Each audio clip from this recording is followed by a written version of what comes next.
Bonjour tout le monde, bienvenue à cet événement Email Thread Mutual Aid et Art. Je m'appelle Daniel Fiset, je suis commissaire adjoint à l'engagement à la Fondation PHI pour l'art contemporain. Au nom de toute l'équipe de la Fondation, il me fait plaisir de vous accueillir en ce mardi après-midi pour une conversation avec l'artiste Sheena Hoszko. I will switch to English as this event will be happening in English. First of all, I'd like to acknowledge that this conversation is taking place on the unceded indigenous lands of Tiohtià:ke, and that the Kanien'kehá:ka Nation is recognized as the traditional custodians of the land on which we gather today. And today, Tiohtià:ke is a gathering place for indigenous and non-indigenous peoples. And we wish through this conversation to honor and highlight this spirit of gathering and exchange. Before I'll give the virtual floor to Sheena, we can go over some accessibility notes for the event. As I have mentioned a minute ago, the conversation will be happening in English, but we will invite everyone to send in questions through the chat as we are talking, and we will get through them at the end of the event. And you can send questions in any language you prefer, as long as we can sort of understand it, I guess. So English or French either work. I'm a little rusty on other languages. The conversation is recorded and will be made available afterwards. So if you've missed anything or want to see it again, you will have the chance to do so. A transcript can be made available on request. So if you wish to have a transcript of the conversation at the end, feel free to reach out to either Sheena or the foundation through social media or through our webpage, and we will be happy to provide you with a transcript. And as we will be talking, feel free also to use the chat to let us know if we are talking too fast or if the volume isn't loud enough.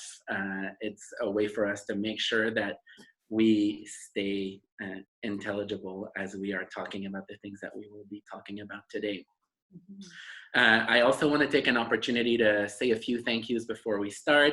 I want to first of all say a major thank you to Sheena for accepting this virtual invitation.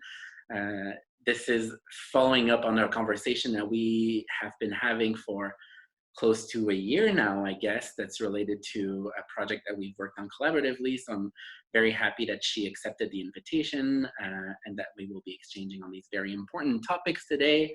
I will also like to thank everyone at PHI, everyone at the PHI Foundation for making this possible. I want to give a huge shout out to Dahlia Chang, who's been so instrumental in helping us navigate these virtual waters. So thank you so much for bearing with me as things go awry in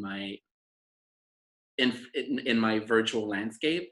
And I also want to give a huge thank you to Tanya Gomez, who has collaborated with us in the development and the facilitation of the Bâches Bleues Against Harm workshop, and she's been instrumental and central to a lot of the questions that we'll be talking about today. And I see her in the chat, so I'm happy to see her face there. So thank you, Tanya, for the work that you've done in collaborating on this. And lastly, I want to thank every one of you for being present with us. It feels a little like I'm having a house party, which is great, but it's usually not my style. So I'm getting adjusted to a bit of the house party vibe with collegiality and friendly vibes all around, but it helps to have Sheena there with me to do so. Totally. So we have figured out kind of a skeleton for what we'll do today. I will leave the floor to Sheena so she can talk about the Bâches Bleues Against Harm workshop, which is something that we worked on collaboratively for the last two exhibitions that we presented at the PHI Foundation, the Phil Collins exhibition and the Eva and Franco Mattes exhibition. And it's a workshop that was offered to all groups that came through our educational activities from November 2019 to March 2020. it's a little in the spirit of The Happening, which was an event that was supposed to take place on the last day of the exhibition on March 15th, which got unfortunately canceled in the social distancing and confinement measures that happened in that weekend. So it's not a replacement, but something that's in the spirit of exchange and mutual aid, which were questions that were fundamental in our thinking about this event. Afterwards, Sheena has a few prompts and questions for me, so it'll be the generator for our exchange, and then we'll open it up to all of your great questions and insights. Awesome. Is it my turn now? I think it is your turn now. Cool. Thank you, Daniel and Fondation PHI, Tanya, and all the awesome humans I see who've showed up to this Zoom right now, which I know can be hard to do sometimes. We're spending a lot of time online, so thanks for taking some of your online time here with us right now. Yeah, if I am speaking too fast, please let me know. I have a tendency to do that sometimes in a presentation context.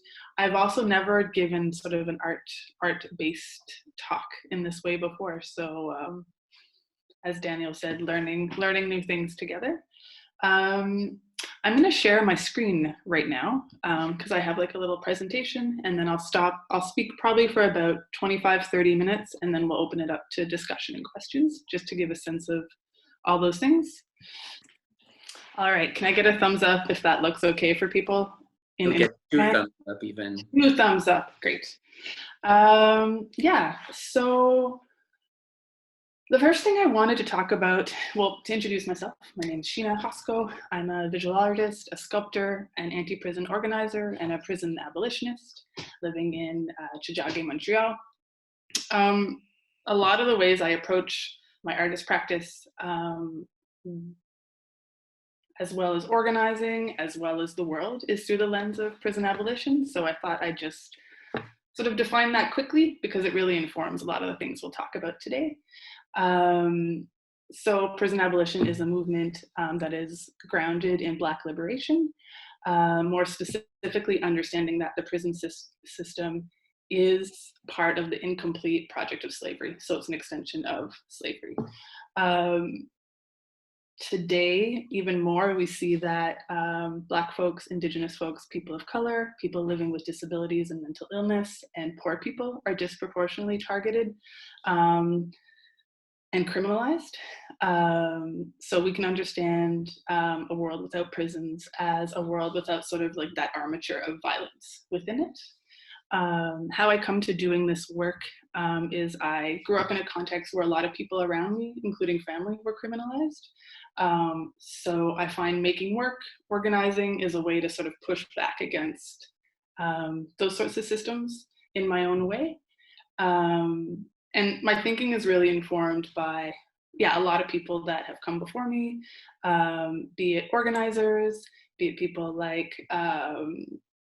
Ruthie Gilmore, Angela Davis, Prison Radio here in Montreal, Giselle Diaz. So I just want to shout out and say that like a lot of the things I'm talking about today really do come from like these amazing bodies of knowledge and a lot of organizing and a lot of people for anonymity reasons I can't mention today, including folks on the inside. So just shout out to all them because that's how I kind of come to all these ideas.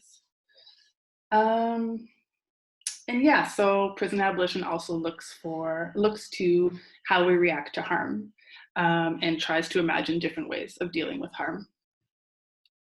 And that's kind of the basis for the Bâches Bleues Against Harm workshop that I did in response to the Phil Collins Bring Down the Walls show.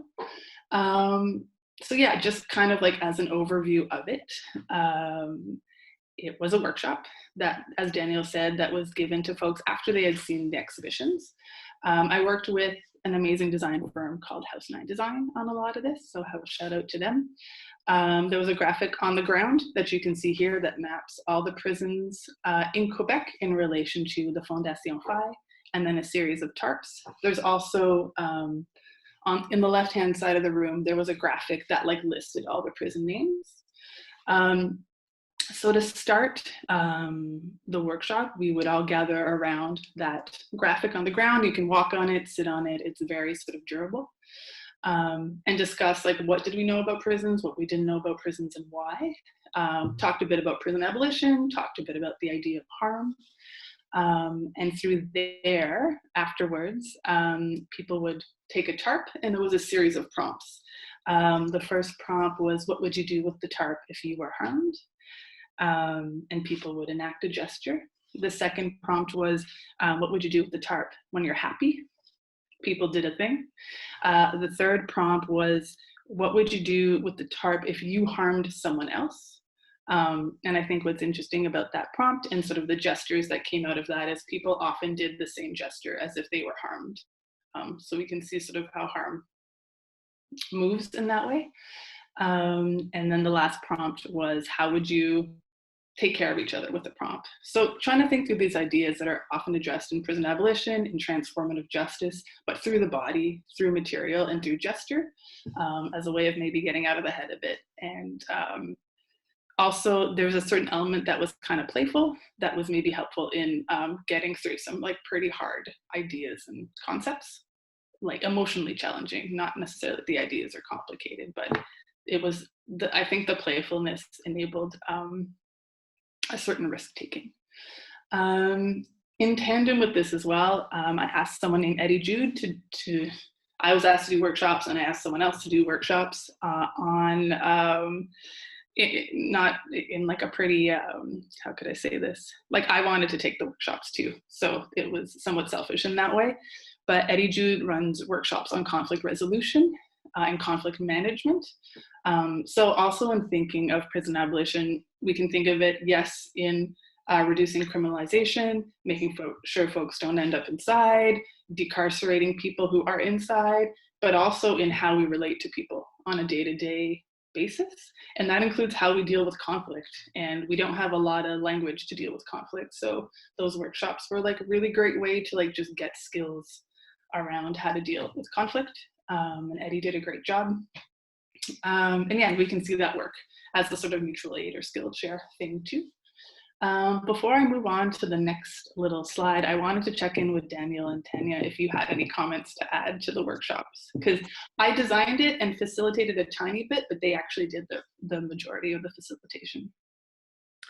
I think you're doing a great job of explaining the basis of the workshop, and I think I should point out that the workshop has a skeleton which is highly evolutive in a sense, and also adaptable to the realities of the different groups and publics that we serve at the foundation. And so what was great about the workshop was that we were able to adapt its content and the prompts for gestures according to where groups wanted to take the workshop to. Maybe I forgot to situate that the invitation of the workshop was in response to the two exhibitions, but most directly to a work by British artist Phil Collins, which we were presenting at the foundation, called Bring Down the Walls. And Bring Down the Walls, to try and summarize a very complex project, is a video installation that has a public programming component. And so you can see the installation as a video mode, and it's a 90-minute 3-channel installation about prison abolition and a project that Collins carried out in New York 2 years ago in a decommissioned fire station, where workshops were taking place in the afternoon, and the workshop space turned into a dance club in the evenings during the month of May 2018.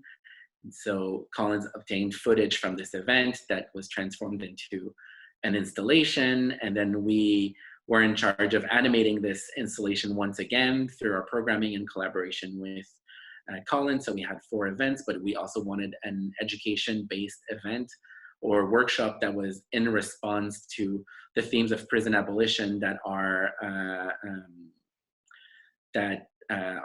very present in the video. And so hence the invitation to Sheena to develop this workshop. Thank you. And yeah, so I jumped into talking about Bâches Bleues Against Harm, and the reason we're talking about this as well is thinking of like the relationship between like prison abolition and mutual aid, which I will get into later, just for context is why we're talking about this versus mutual aid. I'm not going to talk too much about like my practice proper, my artist practice proper, but just for like, I'm going to show basically 2 quick things, just to be like, what do I do? Why do I do it? All these sorts of things. So I'm a sculptor predominantly. This is a work that I did about a year ago, like pretty much a year ago right now, called Périmètre de la prison de la santé avec toiture de sécurité en plastique orange et mur bleu. It was presented at Fondation in Paris as part of the Take Care exhibition, which had previously been shown at Blackwood Gallery. So my work is about power and one-to-one scale. More specifically, it's been related to carceral sites, as we talked about. I work in a tradition of post-minimalism, this idea of capturing a trace and also a certain performative element. So for most sites, when able, I walk around the perimeter of the site and measure and count my steps and then translate that measurement into a distance. And then that distance into material. So here you see the perimeter of the Prison de la Santé, which is the last prison within like the Paris walls that had just been renovated into a better prison. And yeah, I was thinking about prison renovations, who's inside, why are they inside, and with every exhibition or every sculpture, I also include a little like DIY zine or flyer that sort of links to on the ground organizing and resources and readings, because I often say I see my work as a hyperlink to on the ground work that's happening in the world. So yeah, I'm just like part of a bigger movement that a lot of people are working on. And yeah, and I think I work with scale and in the sense that I like to think that entering into a space and encountering an object or a sculpture can be a way to also, like that affective experience can be a way to like potentially politically mobilize people or have people pay more attention to something that maybe before they wouldn't. This is what I like to think. So there's a bit of a reveal moment with the work where you're not sure what it is and then you kind of realize when you read about it. That's what I do, grosso modo. This is a work that, this isn't professional documentation, this is my cell phone documentation that opened on the 11th of March and closed the 12th at Galerie Uco, but it was a direct extension of the works that, the workshop that happened at Fondation PHI. So essentially, yeah, this is Établissement de détention de Hull, 232 beds. And I'm not sure why it says overview there. Let's pretend that's not there.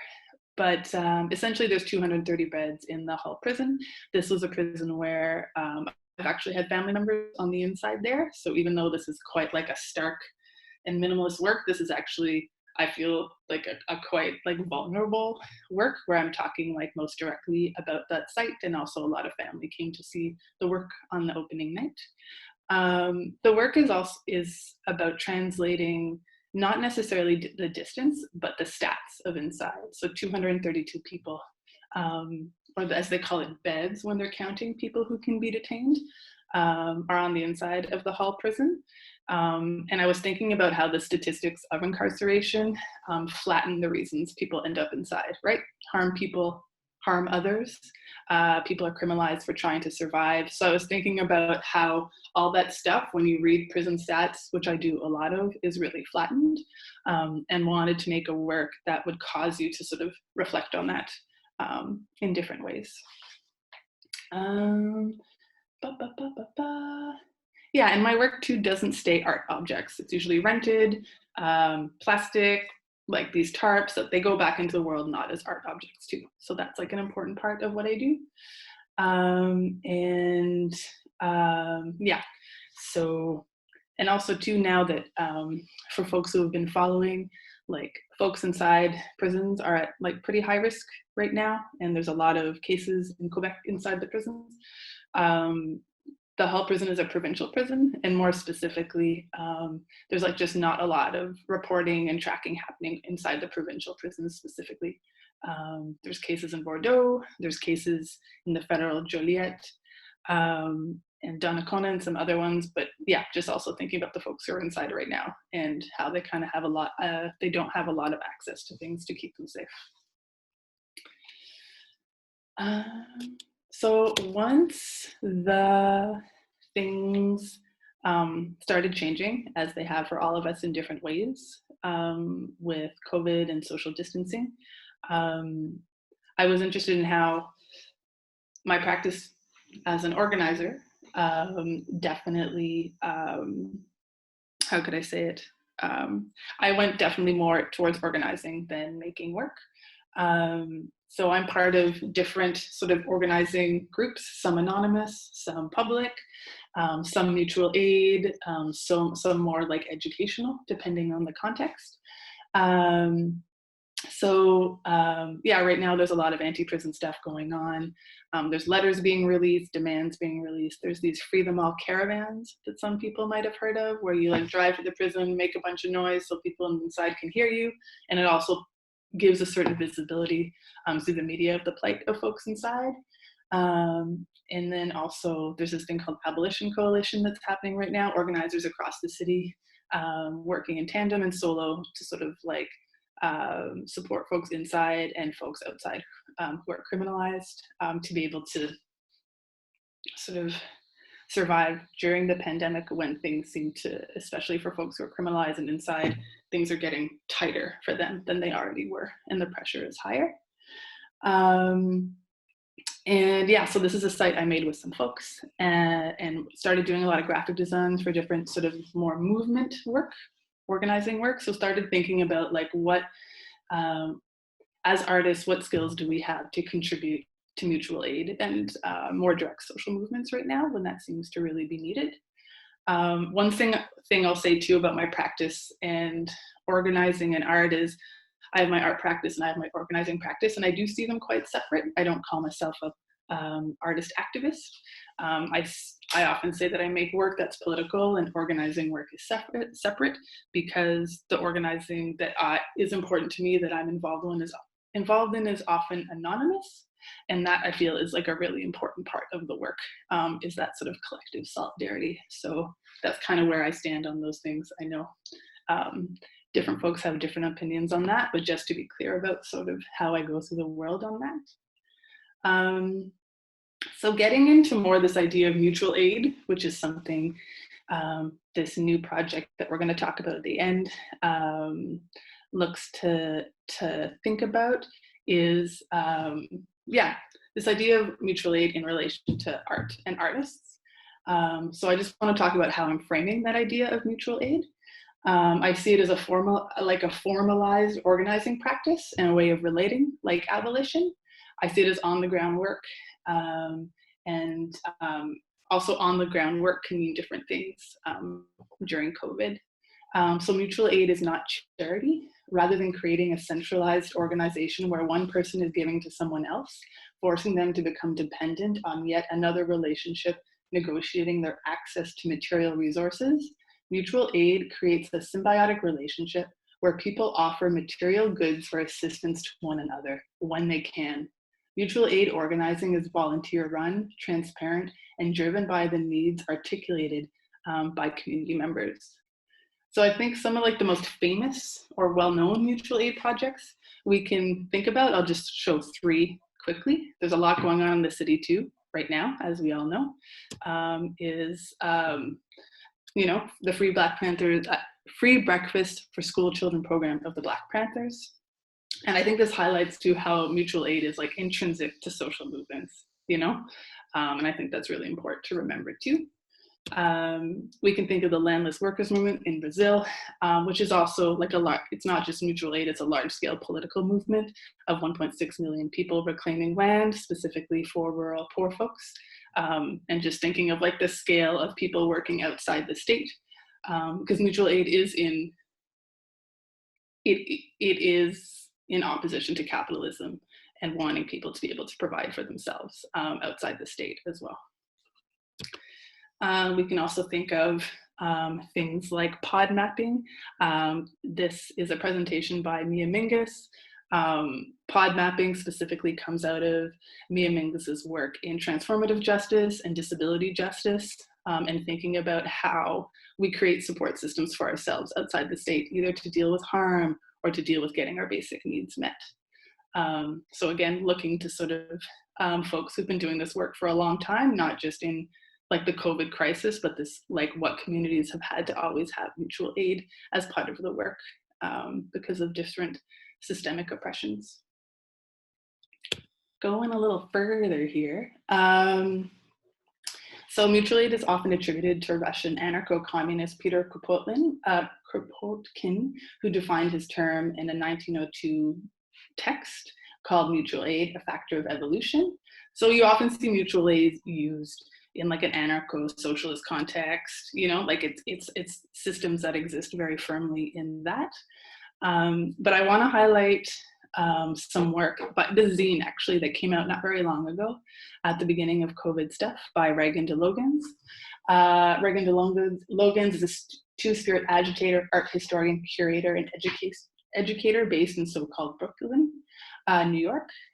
In this zine, I just want to quote her on them on two things regarding mutual aid as it stands right now and kind of pushing back against some framing of it. So Regan de Logan says, we cannot allow mutual aid practices to be co-opted by nonprofits, white organizers, or other charity-based folks who are not committed to understanding that mutual aid has been a practice by people of color for longer than they could even imagine. Mutual aid is a unifying term, putting the name to the practice that most BIPOC folks have been acting on all their lives. Mutual aid was not born out of survival. Its proposed purpose is for communities to thrive. Yes, it has been used in times of crisis to help the most targeted in our society so that they can survive, but that is not enough. We must be committed to seeing people thrive, just not scrape by. So I think that's interesting too, because there's a lot of things popping up right now in response to the crisis, but when we think of mutual aid, can things continue post-crisis, I think is something to think about. And then Regan de Logans also says, mutual aid is not done from the kindness of our hearts, although that helps. It is done because we respect people's autonomous lives and want our communities to thrive. So yeah, it kind of pushes back against like, oh, it's just like altruistic caring. Like that's a big part of it, but I think it's also like, it's a political position that people deserve to be able to survive and thrive. And you can find all of de Logan's stuff on social media. Their handles are right there. I'd highly suggest checking out. Super great stuff. So what is next here? Yeah, there's so many rad things happening in Montreal too around mutual aid, people making masks, people doing food deliveries, helping out neighbors, supporting frontline workers. I just wanted to point to two major hubs that are happening, sites that I've seen, which include stuff across many borders. So there's this mutual aid disaster relief, which brings together links to so many networks all over the world, mostly US, I'd say predominantly like US, but also does have links internationally. And then this People's Solidarity Brigades out of Europe of like same thing, just like this huge network of people doing solidarity and mutual aid work that's been ramped up during COVID.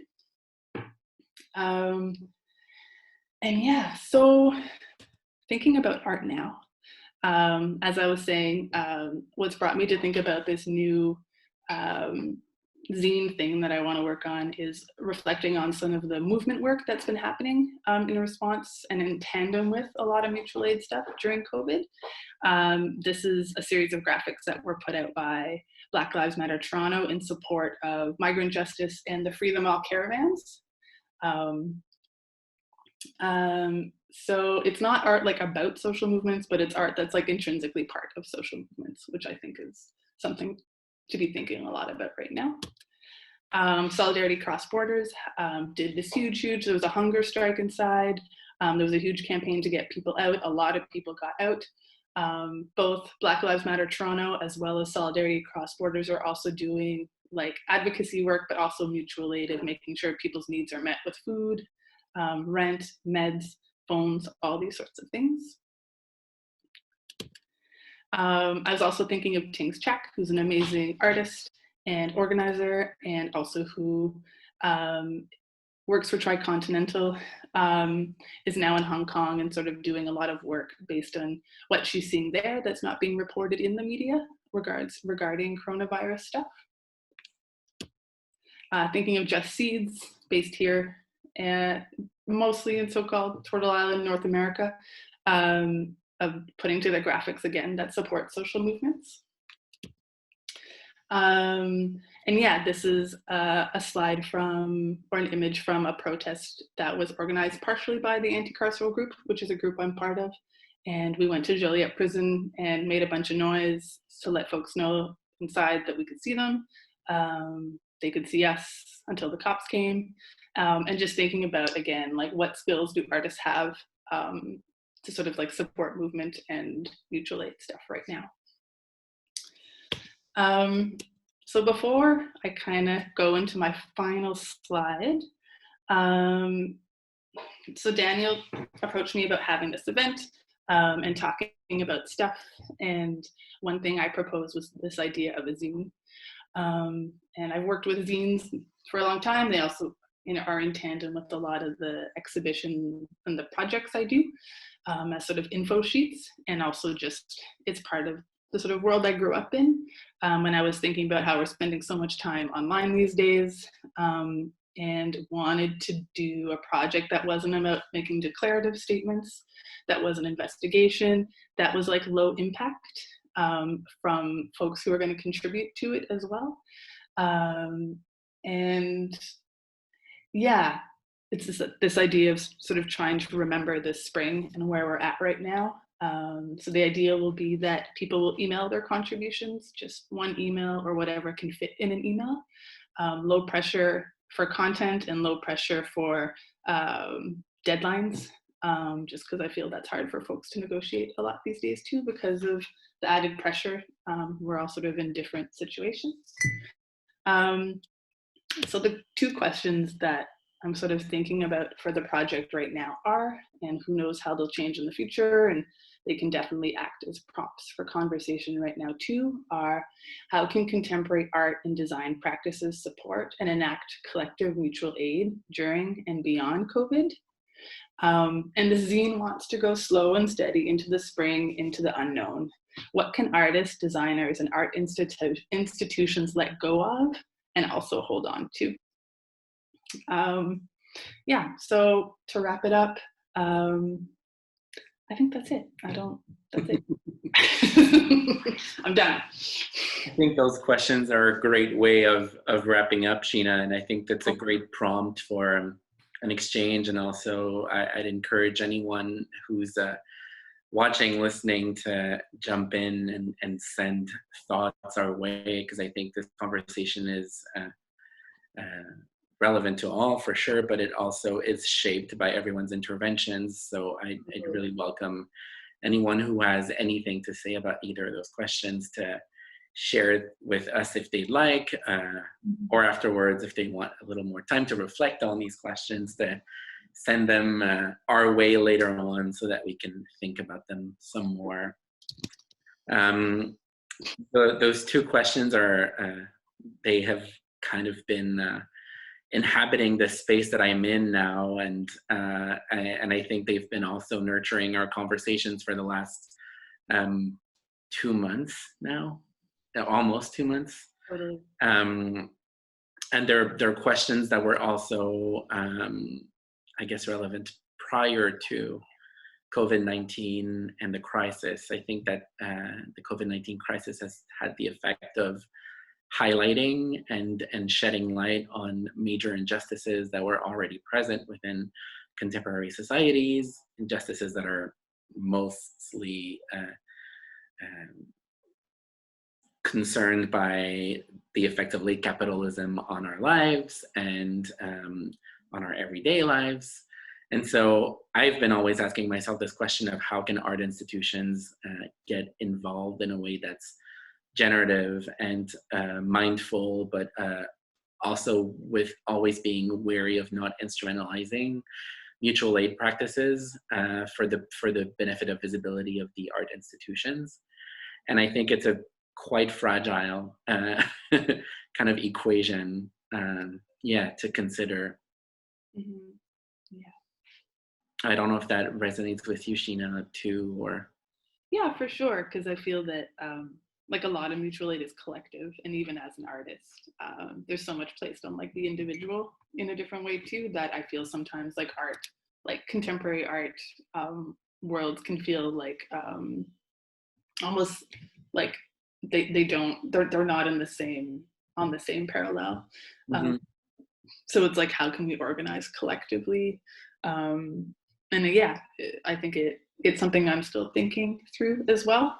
How to use tools and skills and resources as an artist to support mutual aid stuff. And we are seeing that for sure. But thinking, post coronavirus too. And yeah, I don't know if there's any questions in the chat. I can't see. I don't think so far. People are quite timid with their questions and insights. Maybe I'll call on people I know. Like poke them so that they can. I can't see all the people. But something that we were talking about as we were discussing the event is this idea of the temporality of it and how it. And you're talking about community. I think what's particular about contemporary art and this idea of community is that there is a professional community of art workers and artists, educators, curators who gather through the institution of art. Mm-hmm. But if you're doing education work, there are also these communities that are fostered by educational or public activities. And what is always like, it's the beauty in having people gather to reflect critically on the world that we live in, engage with art, engage with relevant questions that artists are raising about the world we live in today. But the nature of welcoming public within contemporary art institutions is such that oftentimes these conversations are framed by a very short visit. They are with us for an hour and a half, 2 hours, and then my concern is always, how do we get these conversations or these themes to stay afterwards? How can we keep them active? And how can the communities be generated, not just on an event basis, but after the event and after the fact? Yeah. And I think I've found workshops to be a great way of generating those communities, because even if those community links are not necessarily seen in terms of people interacting with other groups or with each other in the space, there is a trace, there is something that remains in the space, which then influences and has an impact on what others will develop and foster in terms of knowledge or affect or reaction. And so to me, that was the strength of one of the strengths of your workshop, was that it allowed for that to happen. Yeah, totally. And I do think that, something for me, the strongest point also was Eddie's workshop, whereas I feel like people left the space, I feel, with a set of skills that I would hope translates into the day-to-day.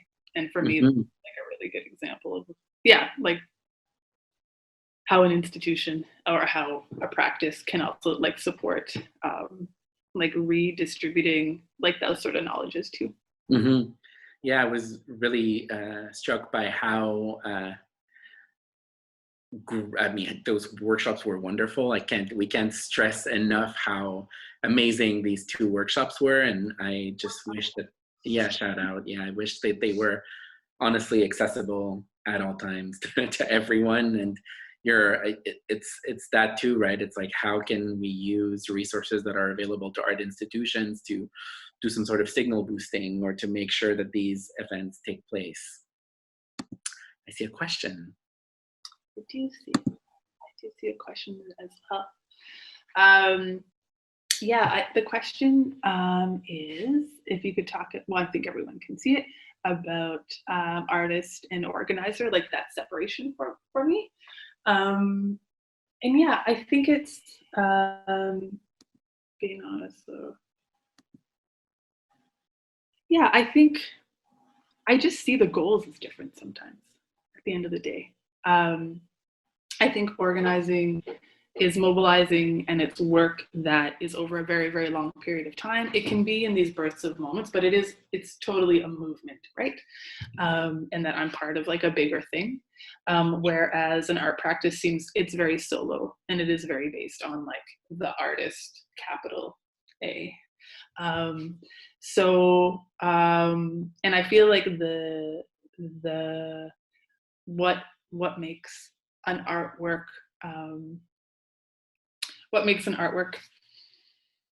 work is different from what makes organizing work. You know, I just see them as like kind of two different worlds that inform each other. And yeah, I think like, I feel I do a disservice to organizers, and I do a disservice to artists to conflate the two things, not even myself, but for other people, right? To say this person is doing the same thing as this person, for me, just they're two different worlds in my experience.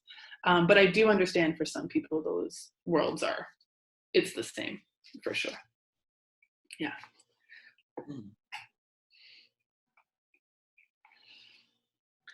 It was something that was of interest to me too when we first approached you to do the workshop, was that I had remembered reading that you, like in an interview, I guess, or something, that you really clarified your position as separating your practice of art with your practice of activism, but considering both of them practices which have different modalities, different temporalities, but that they can kind of be conjugated sometimes in really interesting ways. Yeah, they definitely, like, they have these moments of crossing, but not all the time. Sometimes they're very, very, very, very different. Yeah. Mm-hmm. Yeah. And I think there was an effect of the Bâches Bleues Against Harm workshop where, you're saying artists with a capital A. I react to that because I don't think anyone would, not that your work isn't magnificent in its scope and its scale, but your work makes space for other things to happen, which is to me one of the strengths of your work, and you could really see it in the workshop, and it is oftentimes a hard thing to figure out for artists who collaborate with us in a workshop structure, that there are things to kind of let go a little bit, and then that the goal is as much to make space than to create space, or the two things are a little different, but that they're both equally important. Into that unknown, we just don't just throw a bunch of people in a space, you never know. Mm-hmm. But yeah, I think it's all good. I'm like, oh, so many people. I know I'm going through the participants list, and I like to see names that I recognize. Hello, everyone. Yeah, again, everyone, for taking time out of your day. And yeah, I put my email on that final slide. It's sheena.hoszko@gmail.com. And I'm super into continuing these conversations, especially if people don't feel comfortable talking on the Zoom, or a couple days later, just like something pops into mind. And I'll definitely keep people updated on the zine project itself. Mm-hmm. Don't know, it might live on the internet, we don't know where it's going to live. We're still figuring that out. We have lots of time. And just let everyone know that. And I think that's the project that you're proposing is a great way for us to figure out how can art institutions and artists foster these questions of mutual aid, and how they can sustain them in a more durational practice. Well, we're gonna, I don't think it'll answer all those questions, but no pressure, Sheena. I feel like that's something that I've said to you a lot during the course of the last year. No pressure. I know you don't put that pressure on me, but yeah, the idea of taking our time to reflect and not having to be definitive on things, and also going slow when we can. So. And I think the conversations that we've had that highlights an effect that the COVID-19 crisis has had on everyone, whereas there's this push-pull between wanting to feel useful and wanting to spring into action, and mutual aid sometimes gets fed from that urgency, or from that, like willingness to really go at it head on. But at the same time, there's like a counter temporality, in a sense, where it is also an opportunity to slow down and see how you can best help. Yeah, and we're often talking about like short-term, medium to long-term, and that's something in organizing that I think is really important too. You have folks who are doing stuff, in the moment, and then medium term and long term, and those are all sort of intrinsic to sort of movement stuff. And that was something that I think was important to the workshop too, where we feel we did a workshop within 45 minutes or an hour, but those things don't. You're not going to resolve all these questions in a 45-minute workshop. So, what's the long-term situation for these questions? Yeah. I don't know. Yeah. All right. I'm going to do a last call for questions. It truly is just like a house party where I'm like, last call. Thanks again, everyone, for being here. Yeah, I want to take an opportunity again to thank you, Sheena, for accepting the invitation. Thanks to everyone at the PHI Foundation. Thank you to everyone who joined us, and look out for our other events in the series, The Ethos of the Foundation. Our upcoming event is it's May 11th. Pohana Pine-Feinberg and Mariana Namar will be in conversation about a wonderful research initiative that has been developed, thinking about movement in visits and in the space. And there's also Cheryl's presentation, which was done. Ella, it's fine. You can take time to think about it. As I said, no pressure. There's Cheryl's event, which is available online, and are all kinds of really great stuff on our website. We're kind of looking back at what we've been doing, so feel free to look with us. And thanks, everyone. Take care, stay safe, and see you all soon. Bye. Bye.